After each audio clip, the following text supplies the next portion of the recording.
Ray Cruz. Commissioner Cruz, as you mentioned, Monday is out of town. He won't be with us today. Scott Morris. Here. Dave Richards. Commissioner Richard informed me he's running a little late. He will be here. Yes. So move. Second. Move a second.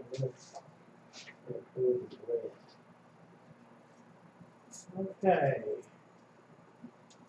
Okay. Got vote on favor. Hmm? Got vote on. So you said church.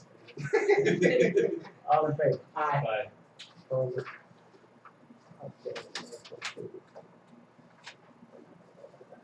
No public comments, review the financials, and just go ahead and give a list of bills.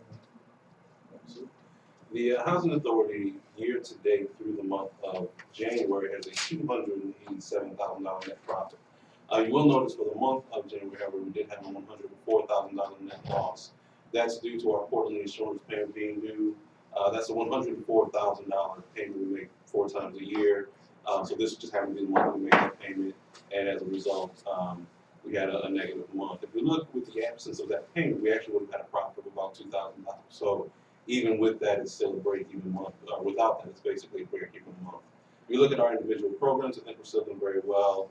Public housing program has a year-to-date net profit of $882,000, and a month-to-date profit of about $70,000. The Section 8 program has a year-to-date loss of $84,000, month-to-date loss of about $6,000. So even though we did have a little bit of a loss this month in the Section 8 program, we still kind of maintained basically a break-even. We operate a $700,000 a month program, so for $6,000 a year monthly loss, that's not so bad after all. Are there any questions about the financials or the listed bills? And when's our year end? Next March 31st. And we are already prepping to do the year end work. Actually, one of our accountants is in we actually outsource the accounting, so one of our accountants is in now. They've been in there being all week, just kind of wrapping up some of the outstanding items before we get into the year end process.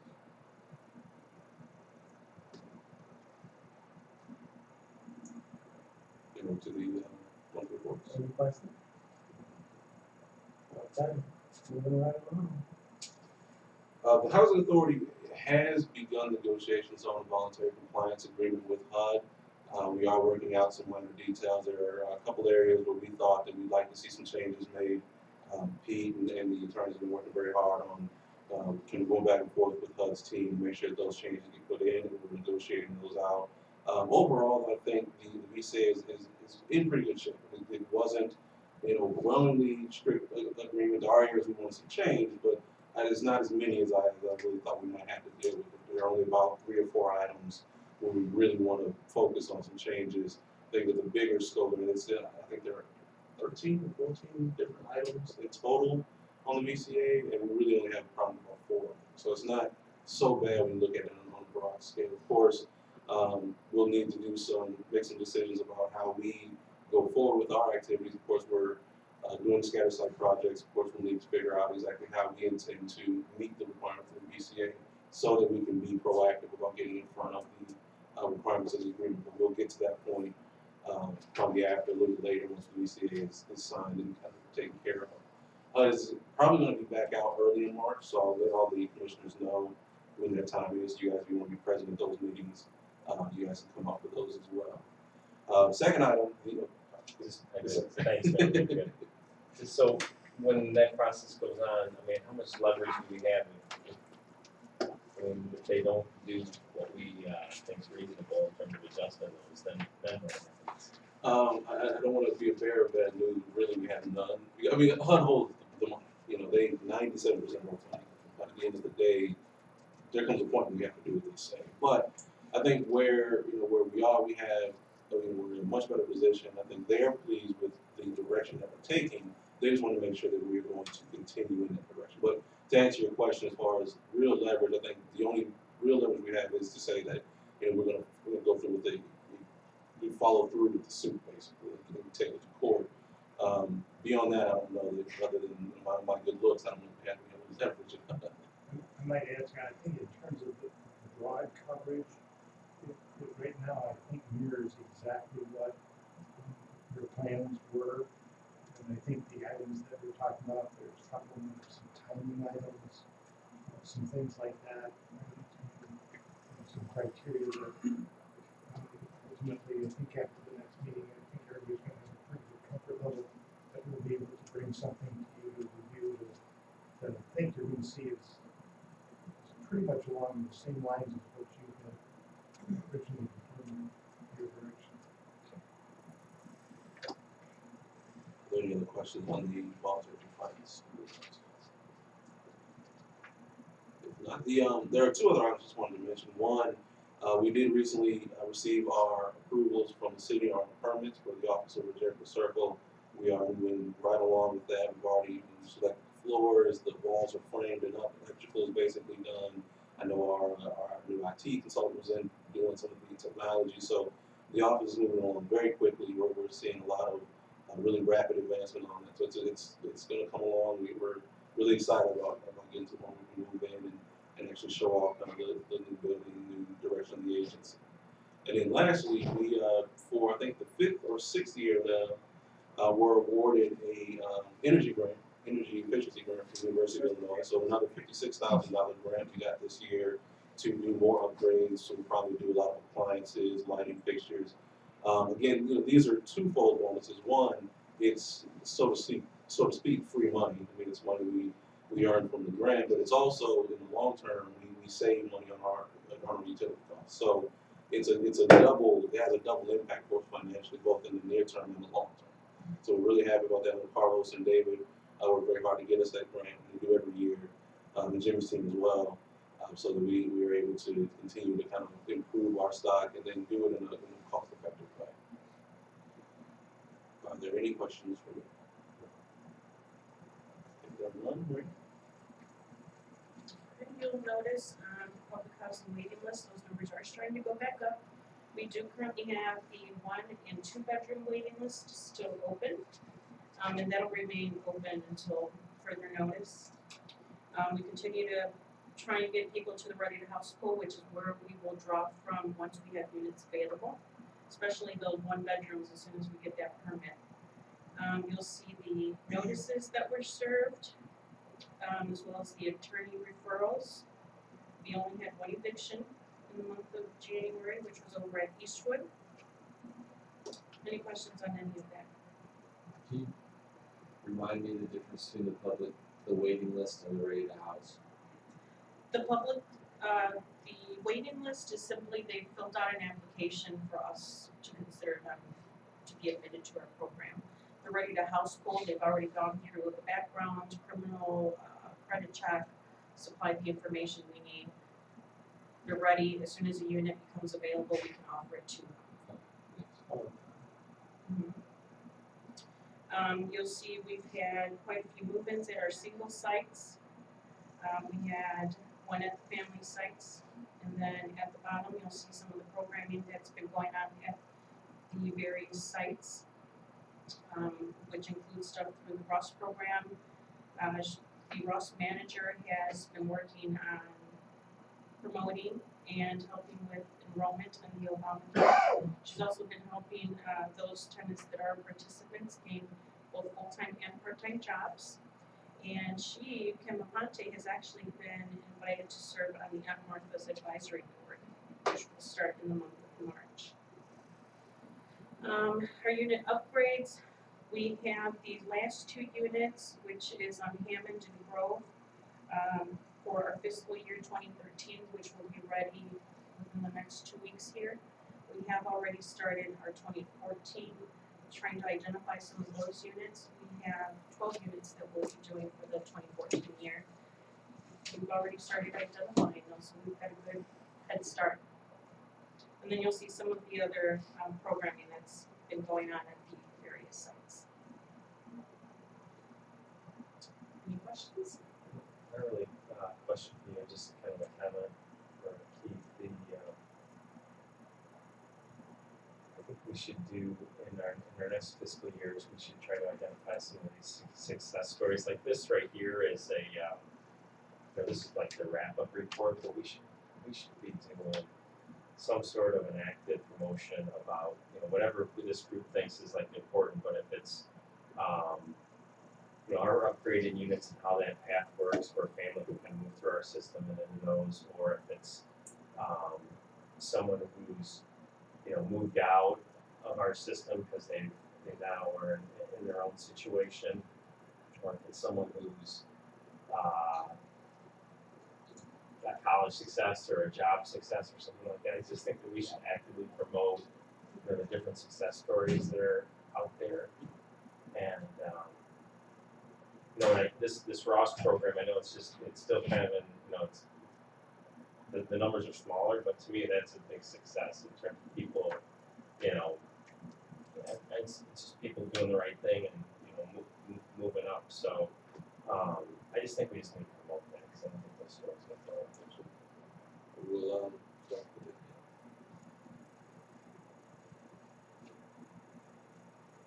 Are there any other questions from the audience? Okay, the Housing Choice Voucher Program report for January. We prepared 43 annual recertifications in January, saw 45 clients. We have currently 88 in progress. 51 recertifications were completed.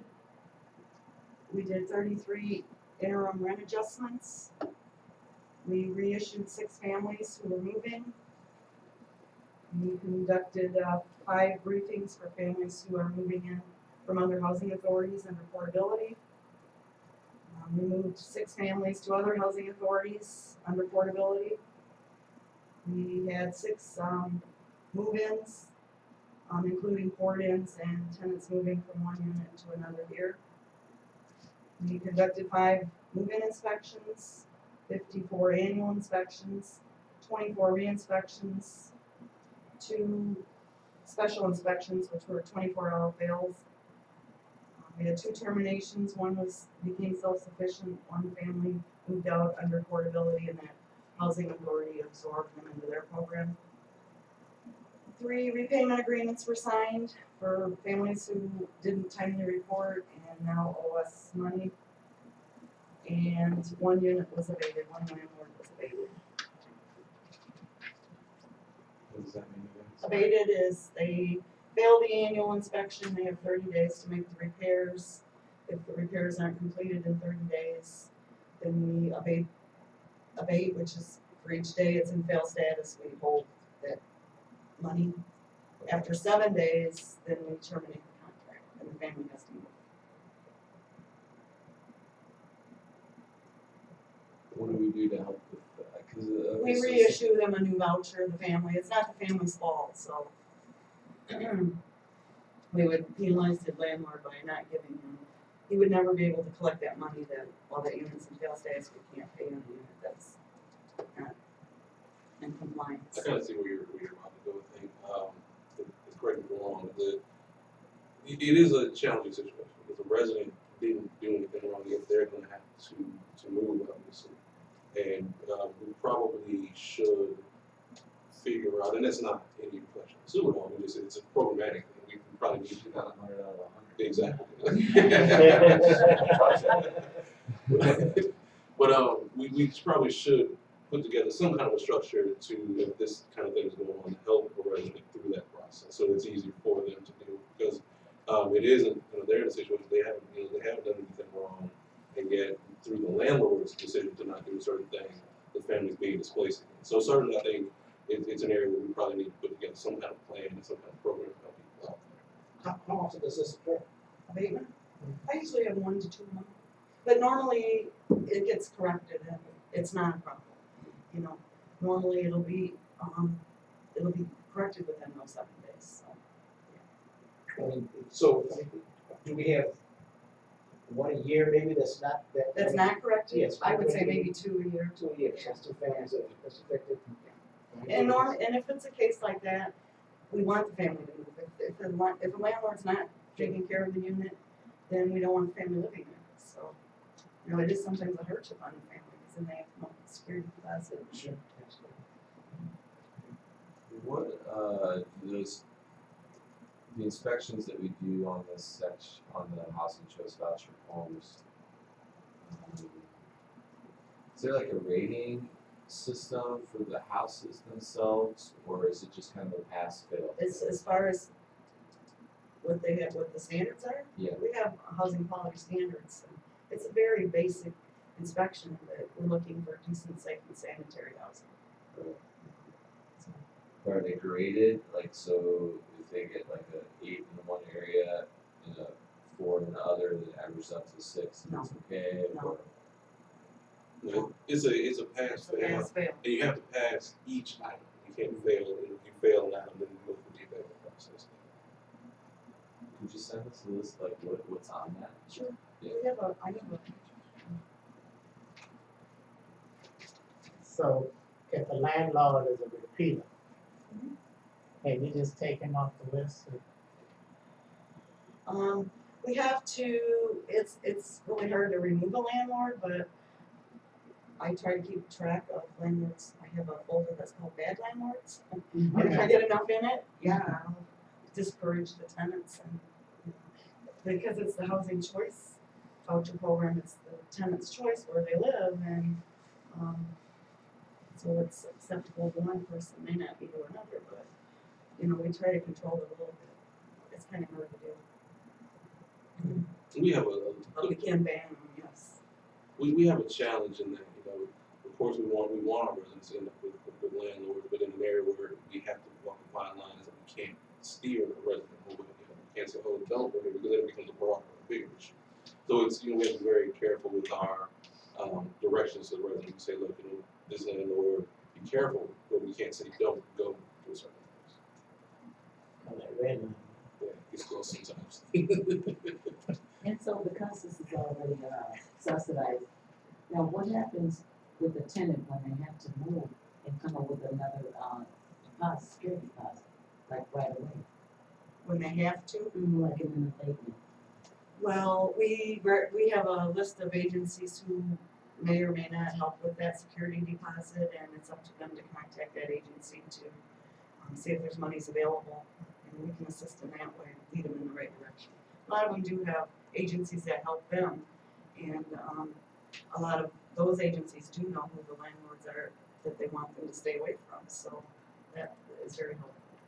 I think that comes back to today's one. I think sometime in the next year or shorter, probably, we need to identify, we're looking at 2 year, trying to figure out what the average, down payment is, and maybe setting aside some funds through the tenant services program, because if we're doing 2 a year, down payments are $700, $1,400. It's not gonna hurt the agency to set aside, or do some fundraising to set aside monies to help people with that in that situation. How many are on our waiting list for HCV? A lot more than I don't actually have current numbers. The waiting list hasn't been open in a long time. It's 300. yeah, and it's a sizable number. Again, we don't.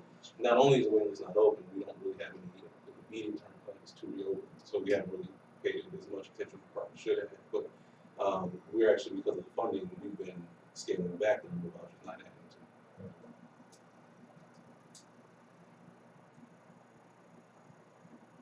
Any other questions for Sue? Thank you. Sure.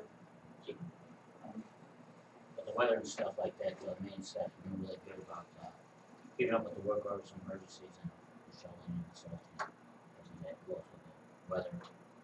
We did have some inspections done and some testing done at various sites. Some of the improvements that were done over at this 619 Hammond, that's kind of a second tier. We had window replacements for whether they had old casement windows, we replaced them with double hung cheap fishing windows. We also upgraded cabinetry, and we accent one wall a different color. Same thing over at Grove Street. There we had a lot more drywall damage, so we had to replace a lot of drywall. We actually installed 6-panel doors and stain trim. We also upgraded the kitchen cabinets and also accented one of the walls. Over at Plum Street, we're actually in the process right now of making that a 2-tier. We're still probably putting new cabinetry and probably cabinets. Over at Indian Trail.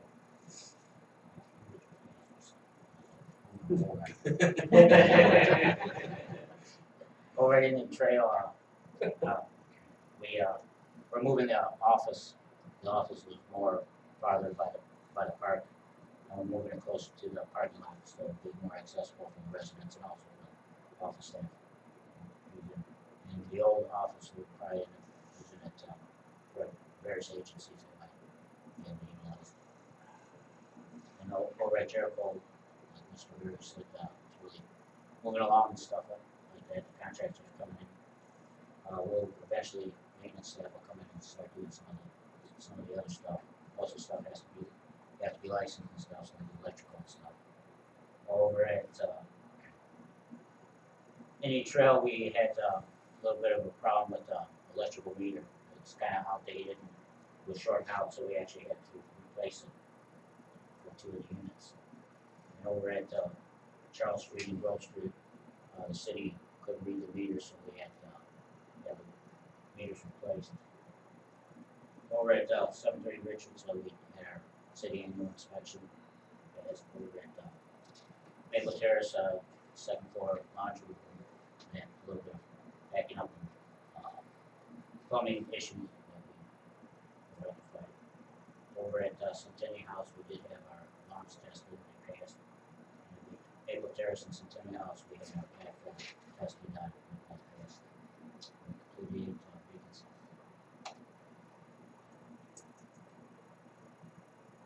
Answer any question. When do we have a date that we anticipate that those apartments that there's no longer back up?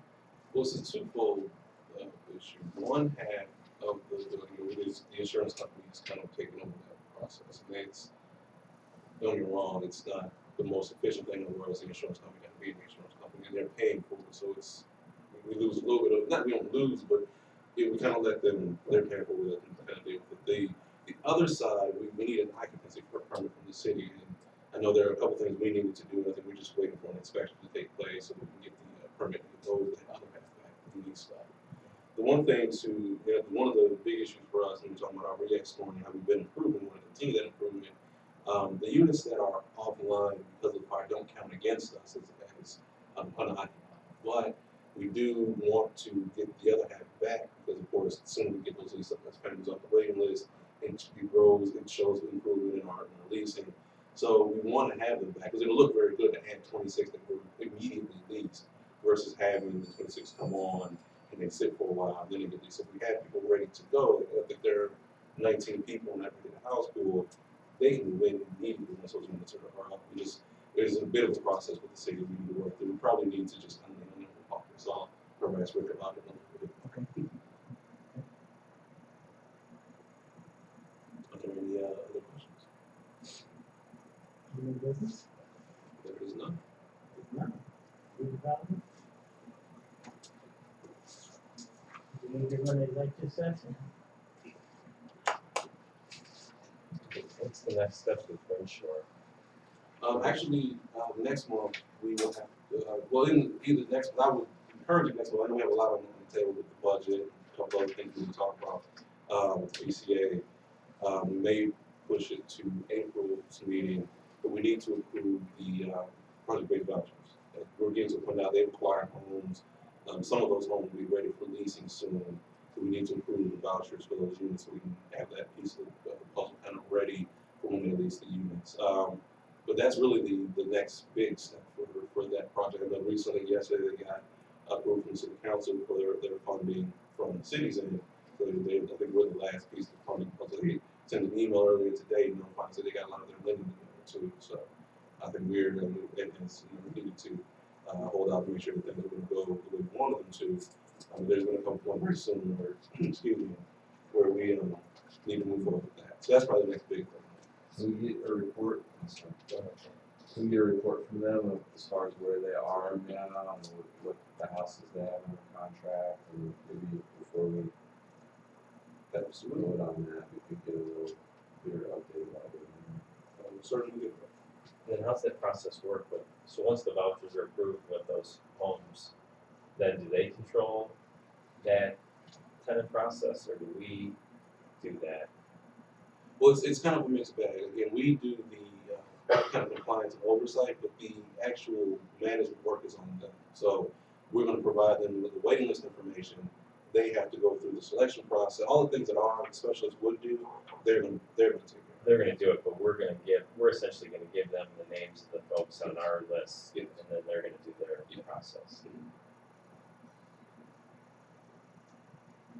That could be a shared list with the city and housing authority.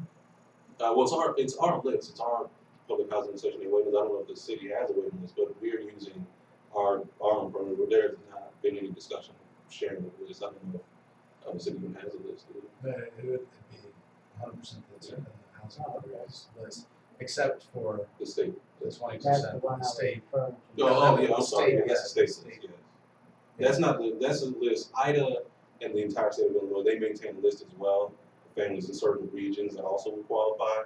They have a 20% piece or 8 of the units that they're going to get out of. That's what we talked about 32 units last time. So yeah, they won't be all our lists, but 32 of them will be strictly from our.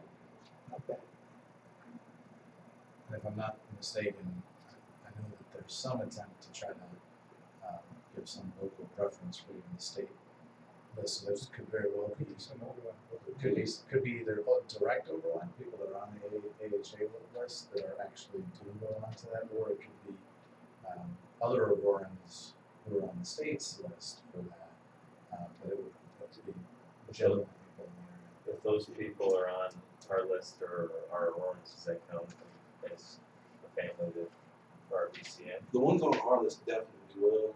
We may have to convince some of the others, but certainly the 32 that are from our list absolutely will. And do we have any, is there any, talking about moving people through our units, are there any people that are already in homes or apartments that we move off, so to speak, to these units, and then we backfill waiting lists with them? The possibility exists certainly that somebody who decided, if they were already in a unit, and say they were on the Section 8 waiting list, but they had a public housing unit, so we passed the Section 8 waiting list on, and they end up being selected from that list. And yes, they could choose to vacate the public housing unit. Yeah, and fill that. I'm thinking more of someone who's already in one of our either scattered site homes or and do they have the opportunity to basically? It would depend on if they were on another waiting list right now. I mean, if they're a public housing resident in a scattered site unit and they're not on any other waiting list, then right now, no, there's not an opportunity for them to move into one of these bridge units. So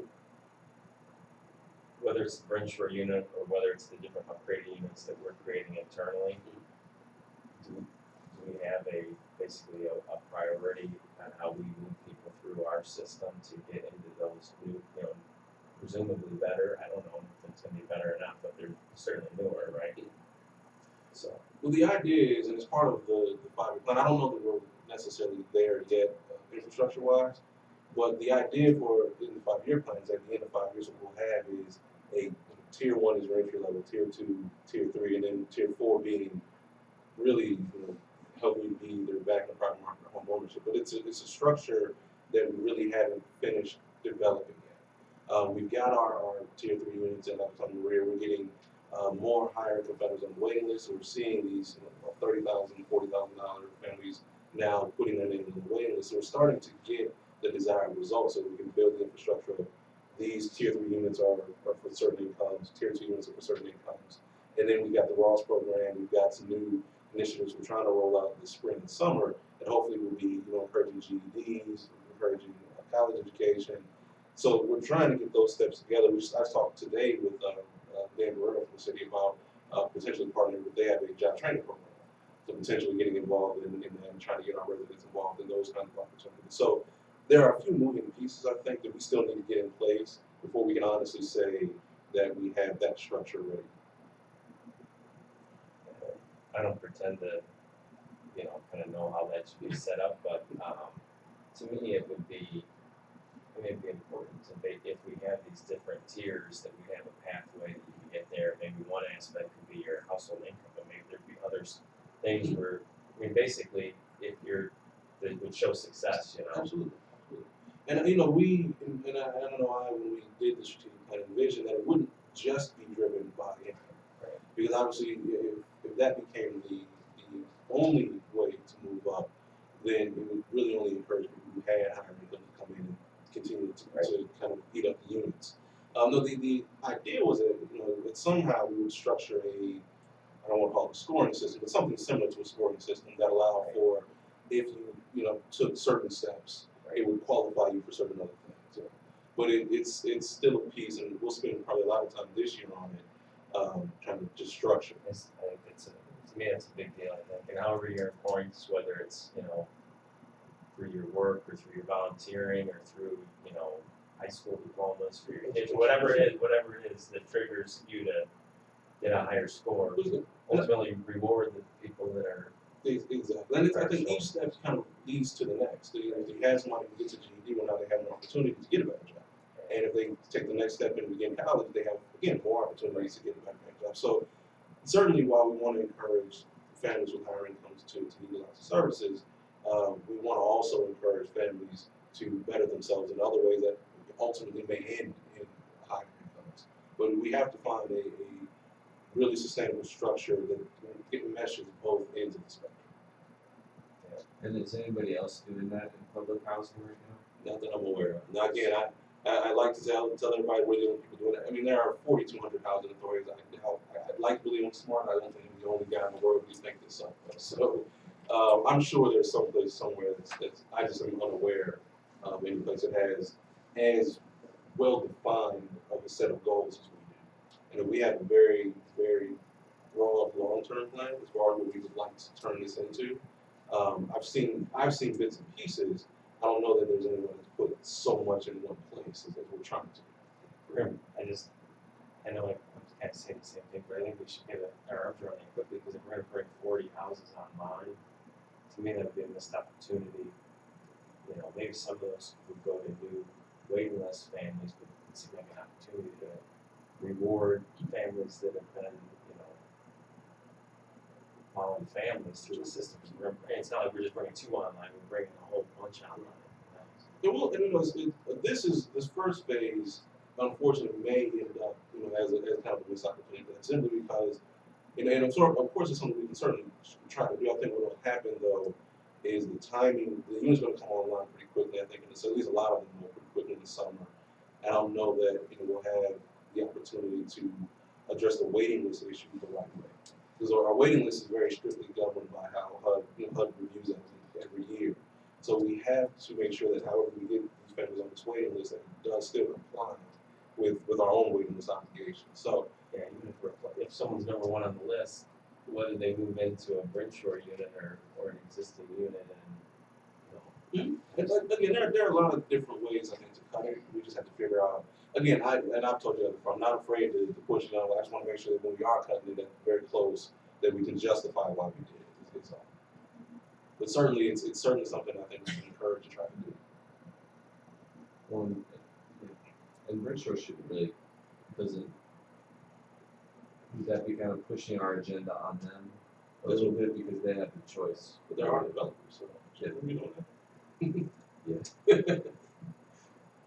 I will say this, like I said, Bridgeshore's been a great partner, and I don't doubt that if we presented something, their big thing is of course they want to lease the units, and you know I think as long as the units get leased, their goals are met for the most part. So how we lease the units, you know, I don't think they're going to have a big issue with us saying, hey, look, why don't we do it this way versus this way, so long as at the end of the day the units get leased. Another thing for us to consider though is in how we address, you know, how we push Bridgeshore to lease one way or the other may have an impact on our BCA and us meeting those requirements too. So we don't want to push and say, okay, well, take these residents who've been great residents at the risk of not getting the 32 or 40 units counted towards its goal. Right? We may want to do that, but it's just part of the discussion we're going to have is if we do a certain thing, how will it impact the BCA side? And I guess that, to me, that's an area that we should put on the table for them, because if we're pulling a family out and putting it into an existing AHA unit and then moving an existing AHA family into the new home, to me that should count. You know, there's 2 steps to it, but whether they go straight into a, you know, because it's. Well, certainly, like I said, I don't think that there's any reason we can't have a discussion. You know, I certainly think it's a discussion we're having. Greenshore, like I said, Greenshore has been a good partner. I don't see them having any objections so long as we're still going to lease the units to provide the vouchers. So that's a discussion to have with HUD. HUD and Greenshore. I mean, they need to know it too, but HUD definitely, we need to sit down. And when they come, we can bring it up, we can prep them. I think Peter and I can kind of lead into that conversation before they get here as well.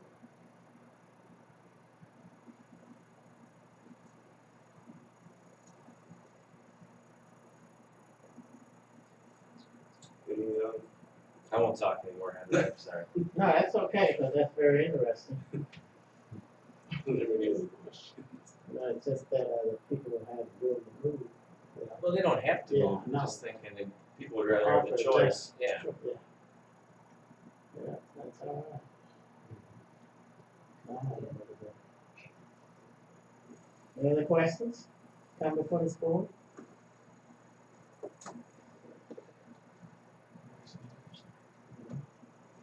I've got just one issue with, since we're talking about urban in the city here, is, we need to push a little bit because of our vacancy here. You know, if you could, do everything in your power to just mention, just in a few months. Thank you. And, Mr. Jimmy, the units that we're waiting on permit, they're ready to go. Yeah, most of them are done, there's a few things we decided we're gonna change the system, which is virtually nothing. So we just need to, at this juncture, at least for the, like I said, the insurance, the ones the insurance company working on. And I wasn't aware of the extent, I mean, there was a lot of smoke. So that's taking them a while to address. I know we wanna make sure that's done properly, because if we don't deal with that the right way, then we'll have health issues later. The other half of the building, though, there really isn't any damage. Jimmy seems to have been in there, and that was pretty much ready to go. I think in this juncture, I think it's probably my job to kind of lean on the city and make those phone calls, and just get somebody back out to do the inspection. Yeah, but if you're dealing with the insurance company, that's something else. Yes. Well, yeah, and they're gonna be, they're gonna be, Yeah, picky for weapons. yes, they are. Yeah. Anything else? Motion. Second. Have motion to adjourn? All in favor? Yes. Aye. Okay. Meeting adjourned. Hey, Carlos, real quick. Just curious. We always have two meetings, like one on Monday. You know what, you must have been reading my mind. Because, it seems like we go over the same stuff, and it takes it. It's like you come That's true. But I was just wondering, can we break it down to one? If we need to like a special. Yeah, occasionally there might be a need. Yeah, let's just so somebody gets